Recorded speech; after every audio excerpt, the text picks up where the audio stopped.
Насаат Кejи тартуулайт. Шейх Абдишүкүр Ажы Нарматов.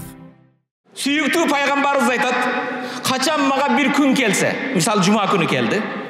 Качан мага бир күн келсе, ошол күндө Аллага мени жакындаткан жаңы бир илим ала албай калсам, Аллах ал күнгө береке бербесин дейт.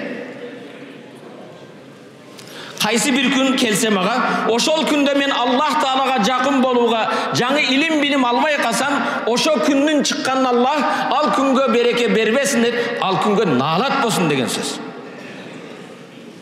Биз уйку менен, башка менен, шахмат менен, шашки менен көчөдө айланып эле өмүрдү өткөзө беребизби?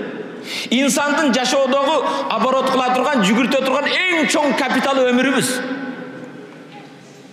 Күнүгө күн чыккан кезде Хасан аль-Басри айтат: "Я ибн Адам, ey адам баласы, ана яумун жадид, мен сенин өмүрүңдөн болгон жаңы күнмүн. Ва аля амалука шахид, сенин жасаган амалыңа шахид күбөмүн.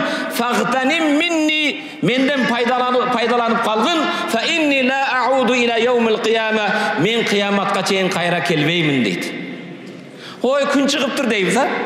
Дагы жума болуп калдыбы? Кече эле жума окудук эле. Күн чыккан кезде күн акылны иштеткен адамга, ой жүгүрткөн инсанга мынтип кайрылат экен: "Эй адам баласы, мен сенин өмүрүңдөн жаңы күнмүн, сенин жасаган иштериңе күбөмүн, менден пайдаланып калгын, мен кеткенден кийин кайра келбеймин" дейт. Дүйнөдө бир чындык бар. Эч бир акылдуу мени менен талаша албайт. Бүгүнүбүз эртең болот, эртеңибиз эч качан бүгүн болбойт. Өмүр өтүп атат, урматтуу мусулман бир тууган.